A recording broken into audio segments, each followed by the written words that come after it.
Before you go flying off into the sunset with your DJI Mini 2 or your Mavic Mini or any DJI drone ever manufactured, you have got to remember one thing.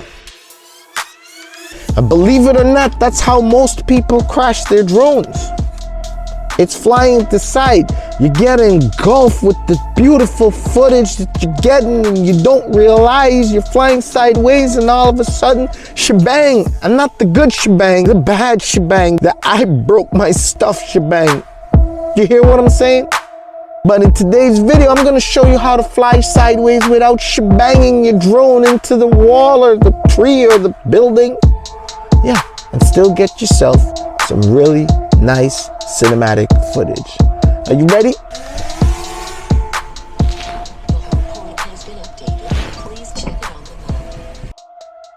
Oh my gosh, this is beautiful. This is absolutely, oh my gosh, stunning. I've got it nice and smooth and cinematic and everything, baby. I got the shot. I got the shot. Look to the side. Oh, guess what's waiting for you over there as you're looking for your shot, and then you smack right into it. DJI doesn't have side sensors when you're flying in normal mode. They don't have it. Position mode, they call it. Gonna smack right into this thing. Now, if you got a Skydio, that's a different story, right? That thing's got sensors galore. Best sensing drone on the planet, but it doesn't fly very far, right? The whole Wi-Fi thing, at least in urban areas. But check it out more over here. Or you're gonna need some Autel in your life. They got the side sensors right here. They got 2 of them. And they work in the normal mode, right? How about this? How about you learn to take a little bit of safety precautions? And that'll take care of business. Plus, sensors are there to assist you. They're not there for you to depend on. Let's get this plan right. First thing I want to do is go up and make sure that I clear this. There you go. I'm totally clear, right? That's my return, at least my minimum return to home height. Now I'm gonna look around. I'm only flying sideways, so I'm flying basically alongside this street. That's all I'm doing. If I put my gimbal straight up, look where the cross is on the screen. There's nothing I can hit flying sideways at that height, right? Hit the 3 dots at the top right, go under safety and set your auto return home altitude. Now 328 is high. The higher you are, generally the safer you are, but you don't need to be all that high for this specific shot. So right now, I know if I'm 149 feet, I clear everything. So I could set my return home to height altitude to 149 feet or 160 feet, anywhere around there, and I know I don't have to worry.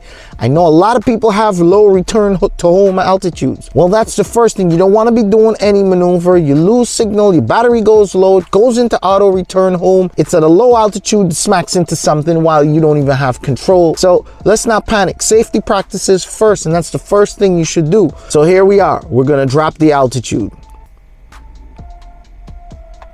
There we go, much lower. So let's face up. Frame our shot up. We want these buildings. We want a little bit of the street in there. We want to get some streets, some buildings, all that good stuff. Let's go with this. And we have our map open. You don't want to use your little map like this. You want to open up and use the full size map, okay? Hit that and look at the full size map. I check to the left first and make sure there's nothing to the left of me for miles. Look at this. I can fly this line for miles. There's nothing here. I can stay 110 feet and fly for about 2 miles and there's nothing. I can't hit anything. All I have to be aware of, it's what's on the right side of me. That I don't want to smack. So here we go. So I've lined up my shot. I tilt my gimbal down a little bit, jump back into cinematic mode. So I get this going nice. Look at my map. My triangle's pointing towards the road. Hit record and now I'm flying sideways. Stress-free. Stress-free, worry-free. Flying sideways. I don't have to worry about anything. Getting too close to the road, look at that. Pull back. Just pull back. You don't want to get too close to the road. See the road on the map there? You just pull back. There we go. That's the shot I'm looking for. I don't have to worry about hitting nothing. Nothing. Look at that. Beautiful shot. Flying nice sideways. Beautiful. Beautiful. Not sideways enough for you? Okay. We could do a little more sideways. There we go. I'm following, I'm looking at my screen, but I'm also glancing at my map. Look at that. I'm right where I want to be. And you see there's a blue line being created on the map. There's a blue line being created on the map. Oh, the damn birds always bothering me. That's something you're going to have to deal with if you're filming here in New York. We're going to look down a little bit and we're going to follow that blue line back. See the map? There's a big, oh, those birds. There's a big blue line. You stay on that blue line, you're good to go, right? You could fly like this if you want with the map and the screen small. You don't have to worry. Just stay on that blue line. Because why? Because you flew that blue line before. And if you stay on that blue line, you have nothing to worry. You cleared it before, you'll clear it again. So let's hit record so I could show you. Now stay, we're going sideways. We're going to stay on that blue line. There we go. Well, as best as we can, right? So formulating my lone blue line over here. I like this tool. I want to twist it to the side a little bit. There we go. You can zoom out a little bit. Beautiful. I'm on that line. I'm on that line. Beautiful. Now I'm coming back. Why is it I'm not worried about hitting the building before? Because guess what? I've got the blue line right up to the building that marks me up to that building. So as I keep going down, I don't have to worry about the building. I'm going good. I'm coming up to the side, everything's looking nice, it's looking crisp. I can fly just using the map, because if I flew there once, I can fly there twice.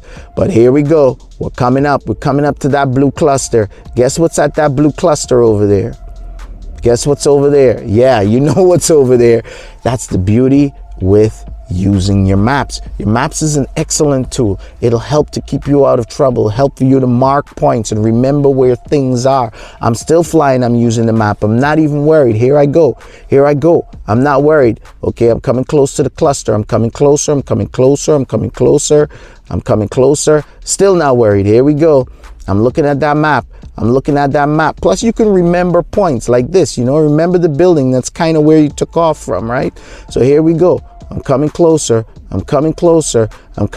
Once you hit that cluster right there, then you stop.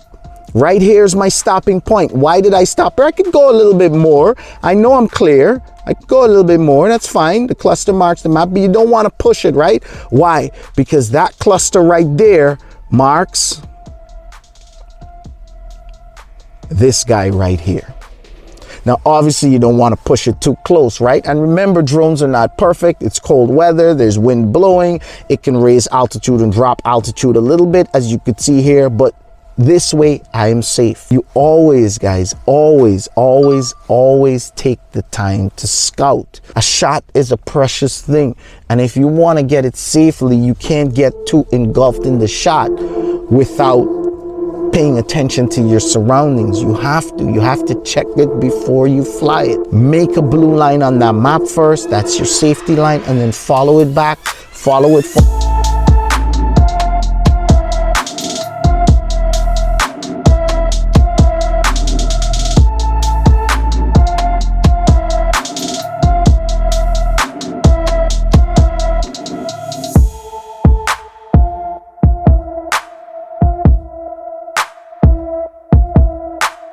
You can even do this while zooming, while paying attention to your maps, without having to worry if you're gonna hit anything.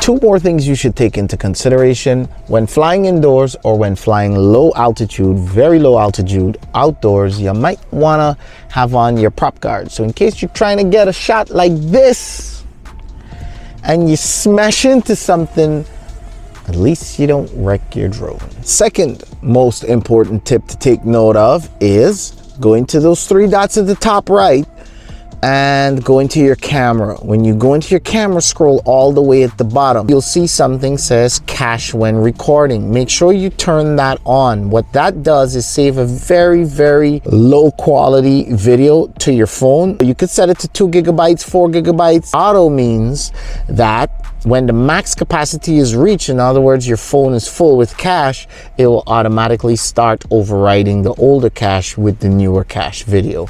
And that means that if you crash at any given time, once you've been recording while you crash, you will have a very low quality video version on your phone for you to review and help you find your drone. I hope this tip was helpful. It gave you some kind of confidence to go out there and get some beautiful shots. If you guys want to see more drone cinematic flying tips and safety tips, make sure you sub up, okay? Hit that subscribe shebang button, will you? Make sure you like this video, give it a thumbs up, share this video in your favorite Facebook group or drone group, and I'll catch you guys in the next one. Make sure you become a Patreon, guys. Big benefits to Patreon. Get direct access to me. Any questions? I'm right here on Patreon. Support this channel, and there's benefits. Last Mini 2 went all the way to the UK.